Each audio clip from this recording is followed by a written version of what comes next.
Bismillahirrahmanirrahim. Assalamualaikum warahmatullahi wabarakatuh. Bismillah, alhamdulillah, wassalatu wassalamu ala rasulillah. Mudah-mudahan kita semuanya selalu berada di dalam rahmatnya Allah. Amin ya Allah ya rabbal alamin. Kali ini saya ingin membahas, ada yang bertanya kepada saya perihal gaya nih.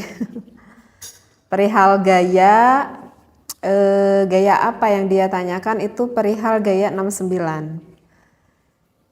Dia bertanya apakah hal itu diperbolehkan di dalam fikih ataupun diharamkan. Sebelumnya mohon maaf sekali ya jika didengar akan apa yang saya jelaskan misalkan agak sedikit tabu begitu ya, karena saya membahas hal yang seperti inilah gitu, yang mana bagi sebagian orang mungkin hal ini cukup tabu didengar, tetapi jangan berpikir negatif karena apa yang saya sampaikan ini adalah dasar ilmu yang ingin saya sampaikan. Karena apapun itu ya, di dalam beribadah kita itu diatur oleh aturan agama ya, diatur oleh fikih, sehingga tidak ada kehamhaman lagi gitu bagi kita yang belum mengetahui apakah ini diperbolehkan atau tidaknya. Jadi sekali lagi ya, jangan berpikir negatif akan apa yang saya sampaikan ini ya. Apalagi kan saya ini wanita gitu ya, seolah mungkin agak kurang pantas lah kalau wanita berbicara hal seperti ini.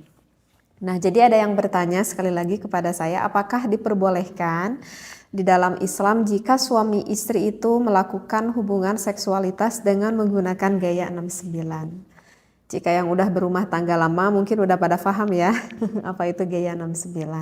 Tapi jika ada yang belum paham, misalkan ada yang belum paham gaya 69 itu gimana sih gitu.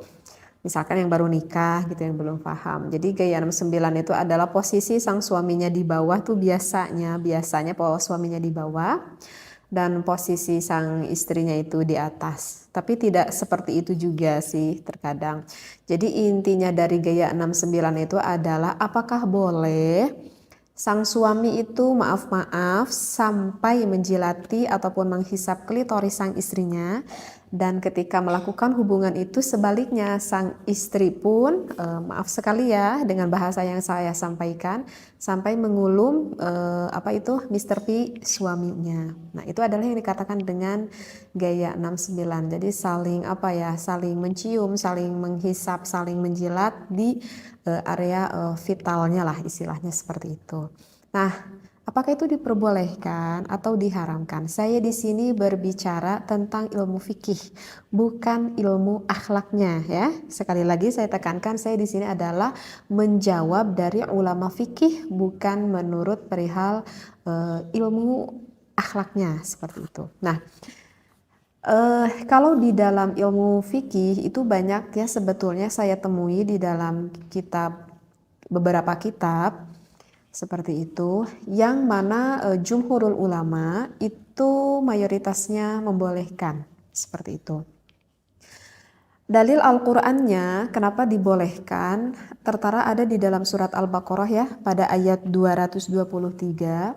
A'udzu billahi minasyaitonir rajim. Nisa'ukum harthul lakum fa'tu harthakum anna syi'tum.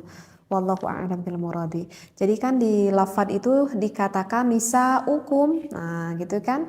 Wanita ataupun istri kamu itu adalah harthul lakum, adalah sawah ladang bagimu. Artinya sawah ladang suami. Fa'tu, maka datangilah gitu ya. Harthakum, ladangmu itu anna syi'tum. Nah, di sana itu ada lafad anna syi'tum. Kalau kita lihat di tafsirnya, lafad anna syi'tum itu bermakna aimin aina syi'tum. Jadi bermakna artinya aimin aina syi'tum itu kita boleh melakukan di mana saja seperti itu. Artinya ya di tempat yang diinginkan oleh suami dan juga istri. Kemudian wa mata syi'tum, maknanya itu adalah wa mata syi'tum, kapan saja jika suami dan istri menghendaki boleh dilakukan. Kemudian kaifa syi'tum, dan nah ini kaifa syi'tum, bagaimana saja sesuai kehendak yang kalian sukai, artinya sesuai kehendak yang disukai oleh istri dan juga suami kamu. Jadi ini yang salah satu dasar referensi ayat Al-Quran yang mana membolehkan kita melakukan gaya 69 itu, karena tidak ada larangan di sana. In kana dzalika min simamin wahidin, jika ada dari lubang yang satu. Nah, di sini adalah penekanan yang jelas asal masuknya itu ke lubang yang satu, yaitu ke lubang vagina sang istri. Nah, jadi dalil Al-Quran ini yang menunjukkan bahwa suami boleh bersenang-senang dengan istrinya dengan gaya apapun selama suami dan istrinya itu saling suka, saling meridhoi, tidak ada keterpaksaan antara suami dan juga istri. Nah, itu yang perlu digarisbawahi. Nah, kemudian saya akan membacakan dari referensi kitabnya ya, barusan dari dalil Al-Quran, sekarang dari referensi kitabnya. Di sini dikatakan wattafaqal fuqaha'u, sepakat nih para ulama ahli fikih ala annal jima'a, atas melakukan jima, yahrumu diharamkan fi halataini, dari kedua keadaan. Ada dua hal yang gak boleh dilakukan berhubungan intim, itu adalah fid duburi, jika suami memasukkan ke lubang belakang ataupun lubang duburnya, wafil haidi, ataupun memasukkan milik suami kepada istrinya ketika istrinya itu sedang berada di dalam keadaan haid. Nah, itu juga yang diharamkan ya, udah jumhurul ulama, itu udah sepakat seluruh ulama. Wa amma masiwahuma, wa amma dan adapun sesuatu masiwahuma selain dari keadaan dua tadi, yaitu yang dubur dan juga haid, faqad ikhtalafu fihi, maka sesungguhnya itu berbeda pendapat ulama. Oleh karena itu kan saya katakan ini adalah menurut pandangan ilmu fikih, bukan menurut pandangan ilmu akhlak. Faqad qala asy-Syaikh Zainuddin bin Abdul Aziz Al-Malibari fi Fathul Mu'in, berkata asy-Syaikh Zainuddin bin Abdul Aziz Al-Malibari di dalam kitab Fathul Mu'in. Di sana kalau para santri ini udah populer kitab Fathul Mu'in ya. Jadi itu kitab fikih yang banyak sekali dipelajari di pesantren-pesantren. Nah, bagi yang pernah ngaji kitab Fathul Mu'in, di sana kita akan menemui faslun fil kafaah ya. Di sana kita akan menemui faslun fil kafaah, bisa dibuka lagi referensi kitabnya. Kemudian kita lihat agak ke bawahnya itu ada tatimatun ya. Ada tatimatun, di sini ada pembahasan yang mengatakan seperti ini. Jadi di dalam tatimatun itu yang membahas fi bayani ba'di adabin nikah ya, di dalam menjelaskan sebagian adab-adaban tentang nikah. Nah, ada yang dikatakan oleh Syekh Zainuddin, referensinya seperti ini. Ya juzu, diperbolehkan li zauji, bagi suami, kullu tamattu'in, boleh sang suami bersenang-senang ya, boleh suami bersenang-senang minha, dari istrinya, bima siwa halqati duburiha, selain ataupun kecuali dengan sesuatu yang berada di lubang duburnya, lubang dubur sang istri, dari lubang belakang. Nah, itu nggak boleh. Walau bimasyi badriha, nah kecuali nih walau bimasyi badriha, yang diperbolehkan itu walaupun sang suaminya itu sampai menghisap klitoris sang istrinya. Nah, jadi di dalam kitab Fathul Mu'in yang berkata Syekh Zainuddin bin Abdul Aziz, di sana dikatakan hukumnya diperbolehkan sang suami menghisap klitoris sang istrinya. Nah, begitu juga sebaliknya, sang istri juga diperbolehkan untuk mengulum milik sang suaminya yang kita kenal dengan gaya 69 ini gitu ya.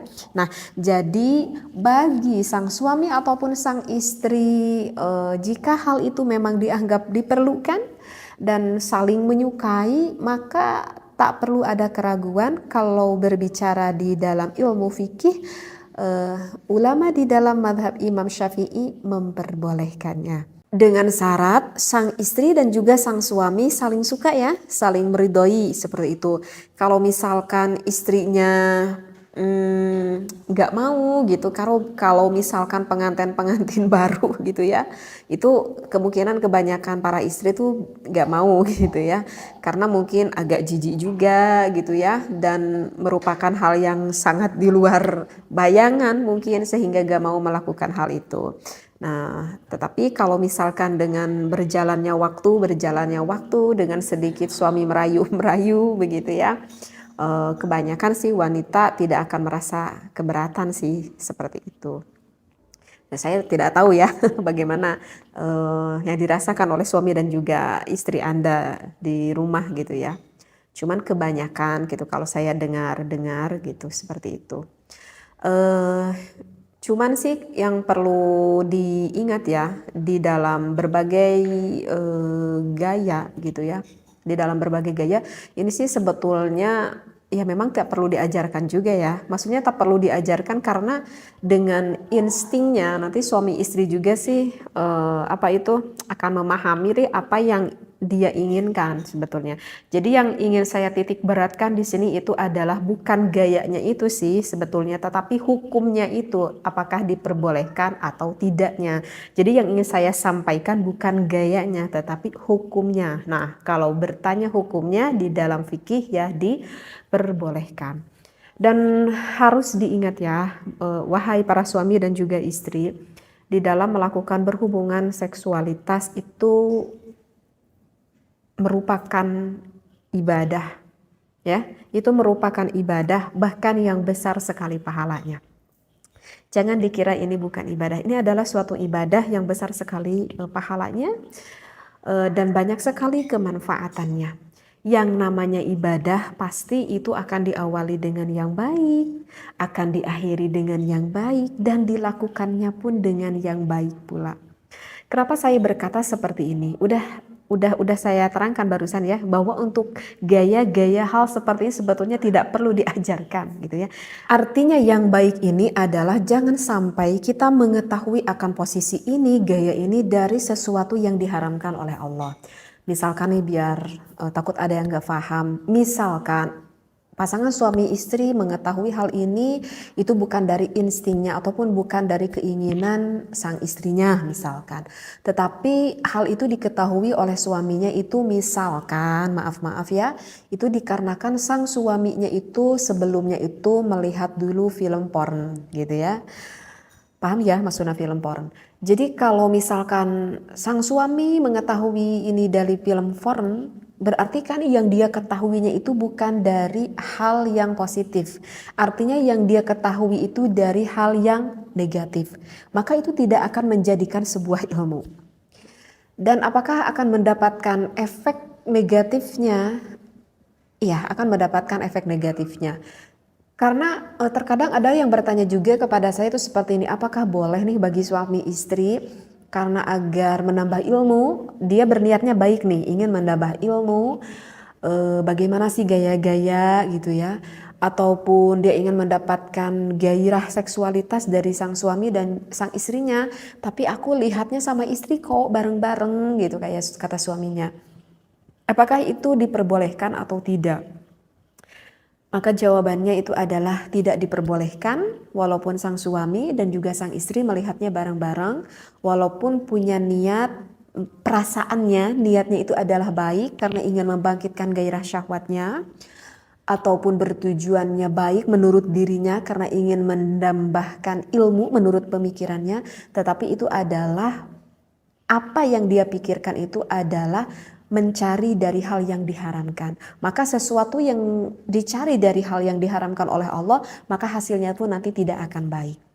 Berbeda dengan saya mengetahui misalkan posisi ini gitu ya, misalkan ataupun posisi yang lain, tetapi saya mengetahuinya itu adalah dari ulama, dari kitab. Saya dikaji ini waktu saya di pesantren gitu ya, saya dikaji gitu ya. Nah itu berbeda lagi, itu memang pure dari ilmu, bahkan itu akan mendapatkan keberkahan seperti itu ya. Jadi yang saya maksudkan memang hal seperti ini nanti dengan sendirinya para suami istri itu akan memahami dan mengetahui. Hanya saja yang harus kita ketahui adalah hukumnya itu, apakah hukum yang kita lakukan ini betul atau tidak, agar kita tidak terjerumus akan sesuatu yang diharamkan oleh Allah. Nah, kalau misalkan kita gak boleh lihat dulu film foreign, itu alasannya kenapa gitu ya.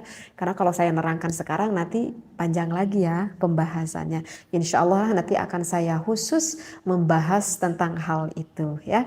Jadi apa yang saya disampaikan sekali lagi, mohon jangan berpikir negatif begitu ya, ambil positifnya, ambil ilmunya supaya kita tidak terjerumus akan apa yang tidak diridhoi oleh Allah Subhanahu wa taala. Wallahu a'lam wa billahi taufiq wal hidayah. Wassalamualaikum warahmatullahi wabarakatuh.